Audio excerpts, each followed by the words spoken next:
Hello बच्चों, चलिए प्रश्न को पढ़ते हैं और समझते हैं। सरल रेखा 2y बराबर 3x प्लस 12 द्वारा परवलयी 4y बराबर 3x का वर्ग का कटा क्षेत्रफल वर्ग इकाई में है। विकल्प दिए गए हैं 16, 27, 21 और 36 और हमें इनमें से सही विकल्प बताना है। प्रश्न को हल करेंगे उसके पहले हम मुख्य अवधारणा लिखेंगे। तो यहाँ से लिखते हैं मुख्य अवधारणा। मुख्य अवधारणा में हम सबसे पहले परवलय किस प्रकार से बनाया जाएगा उस पर चर्चा करेंगे।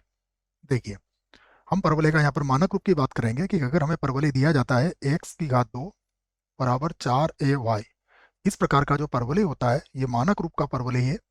इसे यह कुछ इस प्रकार से बनाया जाता है। इसका शीर्ष मूल बिंदु पर होता है, ये y x की धनात्मक दिशा की तरफ खुलेगा, यूं कह सकते हैं आप। तो ये परवलय होता है हमारे पास, क्योंकि परवलय हमें बनाना आना चाहिए। उसके बाद हम जानते हैं सरल रेखा। सरल रेखा सरल रेखा का जो समीकरण होता है व्यापक रूप में हम इसको इस प्रकार लिखते हैं ax प्लस by प्लस सी बराबर 0। तो ये सरल रेखा का समीकरण होगा जो कि हमें प्रश्न में दिया गया है। सरल रेखा को बनाने के लिए हमें सरल रेखा पर कोई दो बिंदु लेना पड़ेंगे, उसके बाद फिर हम इसको बना लेंगे अच्छे से।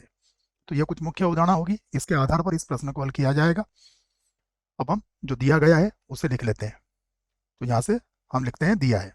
ठीक है, सबसे पहले इसको हल कर लेते हैं हम। तो सबसे पहले सरल रेखा लिख लेता हूँ मैं। सरल रेखा जो हमें दी गई है, रेखा है हमारे पास 2y बराबर 3x प्लस 12।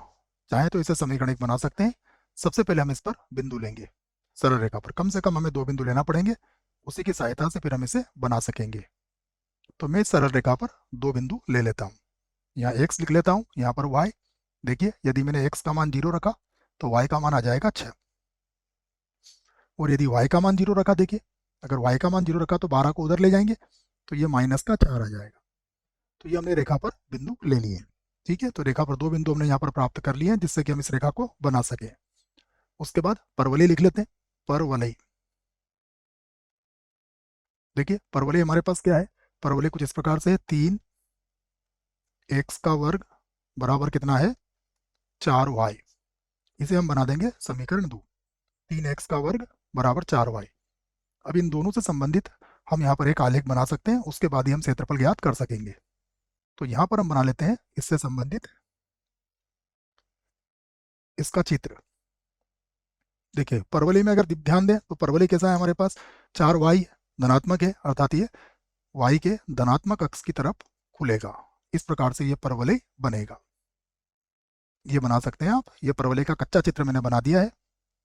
उसके बाद अब रेखा की बात करें तो रेखा पर एक बिंदु कितना है 6,0, नहीं 0,6 है। तो 0,6 और -4,0। तो मैं सबसे पहले यहाँ पर कहीं पर बिंदु ले लेता हूँ। ठीक है, एक रेखा खींच लेता हूँ मैं, उसके बाद फिर इस पर बिंदु भी ले लेंगे हम। ठीक है, तो ये जो बिंदु है ये बिंदु हमारा क्या हो जाएगा, -4,0। और ये जो बिंदु है ये बिंदु हमारे पास आ गया 0,6। 0,6 हमसे कहा गया है कि इसके द्वारा कटे भाग का क्षेत्रफल, अर्थात ये क्षेत्रफल हमें यहाँ पर ज्ञात करना है। ये जो मैंने छायांकित भाग आपके सामने बनाया है, ये क्षेत्रफल हमें यहाँ पर ज्ञात करना पड़ेगा। तो इसके लिए हमें आवश्यकता किसकी पड़ेगी, इनके प्रतिच्छेद बिंदुओं की। तो हमें इनके प्रतिच्छेद बिंदु यहाँ पर ज्ञात करना पड़ेंगे। देखिए, ये तो मूल बिंदु होगा ही 0, 0। तो अब हम समीकरण 1 और 2 को हल करके इसका प्रतिच्छेद बिंदु ज्ञात कर सकते हैं। तो मैं लिख लेता हूँ समीकरण 1 व 2 से। समीकरण 1 व 2 से देखिए, समीकरण नंबर 2 क्या है हमारे पास, समीकरण नंबर 2 है 3x का वर्ग बराबर 4y। तो यहाँ पर 2y का मान रख देंगे। 3x का वर्ग तो वैसे रहने देता हूँ मैं। 3x का वर्ग बराबर 2 गुणा 2y। 2y यहाँ से रख देंगे हम, 3x प्लस 12 हो जाएगा। 3x और प्लस का हो जाएगा 12। इसको गुणा कर लेते हैं। तो ये होगा 3x का वर्ग, 2 को 3 से गुणा करेंगे तो ये हो जाएगा माइनस का 6x। ठीक है, 3x प्लस 12 ही था, ये हो गया 6x और माइनस का हो गया 24 बराबर कितना हो गया 0। सबसे पहले आप इसको 3 से भाग लगा दीजिए तो x का वर्ग माइनस का हो जाएगा 2x और 3 को भाग लगाएंगे तो ये 8 बार चला जाएगा, तो ये हो जाएगा 8 बराबर 0। अब हम इसके गुणनखंड कर सकते हैं अच्छे से। x का वर्ग माइनस का हो जाएगा 4x प्लस का हो जाएगा 2x माइनस का 8 बराबर 0। अब हम दो दो के समूह बना के एक्स का मान ज्ञात कर सकते हैं। ये हो जाएगा एक्स माइनस का 4 और प्लस यहाँ से 2 कॉमन ले लेंगे तो ये भी हो जाएगा एक्स माइनस का 4 बराबर 0। तो ये होगा एक्स माइनस 4 और यहाँ पर आ जाएगा एक्स प्लस 2 बराबर कितना हो जाएगा 0। तो हमें एक्स के दो मान यहाँ पर मिल जाएंगे, दोनों मानों पर चर्चा करेंगे हम। सबसे पहले लिखेंगे हम एक्स बराबर 4 या एक्स बराबर कितना आ जाएगा माइनस का 2। तब देखिए यदि आपने एक्स का मान 4 रखा तो वाई का मान कितना मिलेगा ये भी देख लेते हैं। यदि आपने एक्स का मान यहाँ पर 4 रखा तो 4 रखोगे तो 4 3 12 और 12 24, तो ये 12 मिल जाएगा आपको, ठीक है। तो ये 12 लिख लेता हूँ मैं। तो वाई का मान कितना आ जाएगा, वाई का मान आ जाएगा हमारे पास 12। और यहाँ पर वाई देखिए, यहाँ पर वाई निकालेंगे तो एक्स का मान कितना रखूंगा मैं माइनस का 2, तो ये 6। तो 12 में से 6 गया 6, तो वाई का मान आ जाएगा 3। वाई का मान कितना आ गया यहाँ पर 3 आ गया। तो ये हमें बिंदु मिल चुके हैं, प्रतिच्छेद बिंदु। चाहो तो मैंने नाम दे देता हूँ। ये बिंदु हमारे लिए ए होगा और ये बिंदु हमारे लिए बी होगा। तो बिंदु ए मैंने किससे माना है, तो यहाँ पर आ जाएगा एक्स का मान माइनस का 2 और वाई का मान आ जाएगा 3। तथा अगर बिंदु बी की बात करें तो बिंदु बी भी मैंने यहाँ प्राप्त कर लिया है। बिंदु बी है एक्स का मान 4 और वाई का मान कितना है 12। तो अब ए बी तो नाम दे ही दिया है हमने, यहाँ पर और कुछ नाम दे देते हैं इसको नाम दे देता हूँ मैं पी, इसे नाम दे देता हूँ क्यू, ठीक है। उसके बाद चाहो तो यहाँ पर आर और यहाँ पर भी कुछ नाम आप दे सकते हो, पी क्यू आर। यहाँ पर चाहो तो एस नाम दे सकते हो। ये मूल बिंदु हमारा ओ होगा, इसको मूल बिंदु ही हम रखेंगे। तो अब हम क्या करते हैं, छायांकित भाग का क्षेत्रफल यहाँ पर ज्ञात कर लेते हैं। तो मैं लिख देता हूँ छायांकित भाग का क्षेत्रफल। यहाँ से लिखेंगे हम छायांकित भाग का क्षेत्रफल। तो छायांकित भाग का क्षेत्रफल कैसे निकालेंगे, देखो आप। सबसे पहले आप क्या करेंगे, ये जो आपके सामने चतुर्भुज बन रहा है ए बी क्यू पी, इसका क्षेत्रफल। तो यहाँ पर क्या लिखेंगे आप, चतुर्भुज ए बी और क्या नाम है इसका क्यू पी का क्षेत्रफल। और इसमें से क्या घटाना पड़ेगा आपको, इसमें से घटाना पड़ेगा आपको, यहाँ से ले लेता हूँ मैं इसको, ए से है ना, A S O O A S O, फिर आर बी क्यू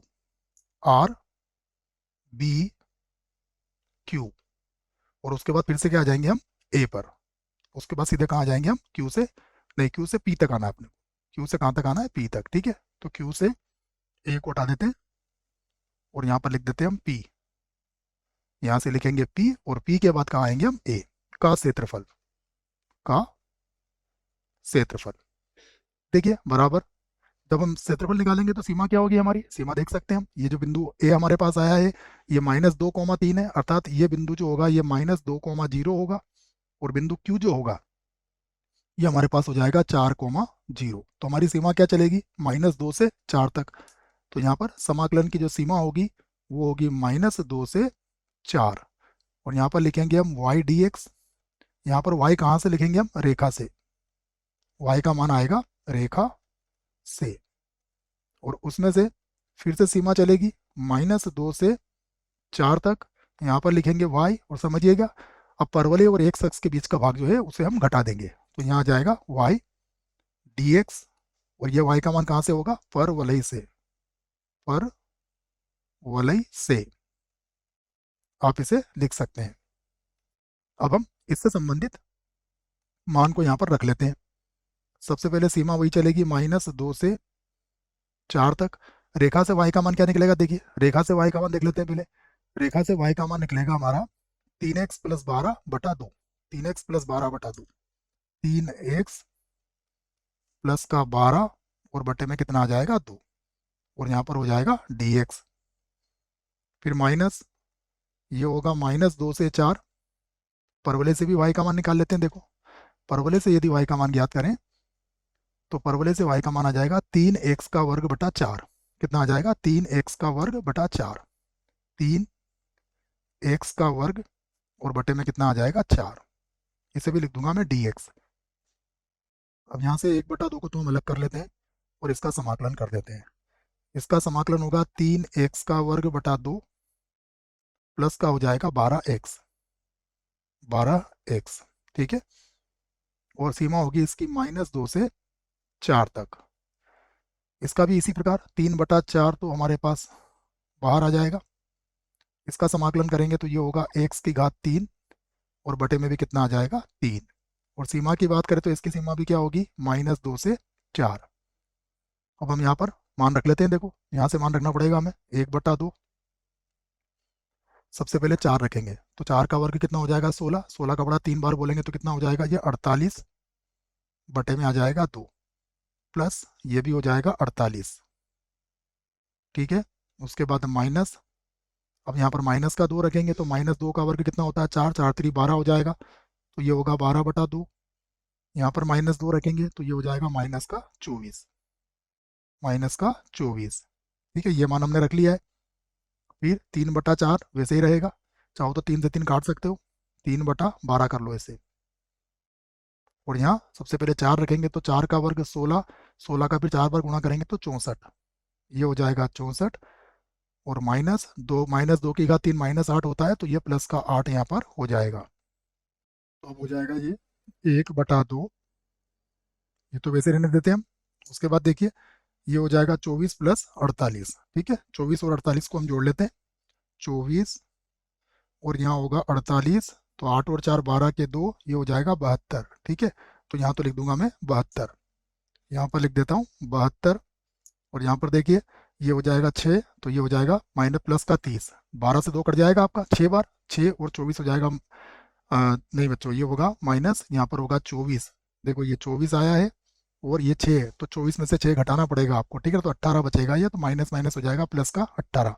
ठीक है, तो ये रफ कार्य है, तो इसको मैंने क्या लिख दिया 18, प्लस का 18 हो जाएगा ये।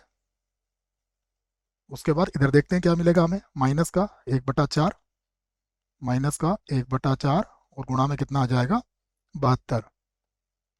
तो अब क्या करते हैं, पहले इनको जोड़ लेते हैं। देखो तो ये 8 और 2 10, तो ये हो जाएगा 90, 90 का अर्थ हुआ ये तो 45 हो जाएगा। ठीक है, ये 72 और 8 80 हो जाएगा, 90 2 का भाग लगा देंगे 45 और इसको भाग लगाएंगे 4 से, तो ये कितनी बार जाएगा 18 बार। ठीक है, तो अब 15 में से 8 गए, कितना बचा 7, 3 में से 1 गया, कितना बचा 27 वर्ग इकाई, 27 वर्ग इकाई। ये हमारे प्रश्न का उत्तर होगा। विकल्प देखना पड़ेगा सबसे पहले, 27 वर्ग इकाई कहाँ पर है। देखते हैं विकल्प की तरफ चलते हैं। तो पहला विकल्प गलत हुआ, दूसरा विकल्प में लिखा है 27, इसका अर्थ हुआ कि दूसरा विकल्प जो है इसका सही विकल्प है। आशा करता हूँ बच्चों प्रश्न का उत्तर अच्छे से समझ में आया होगा। धन्यवाद।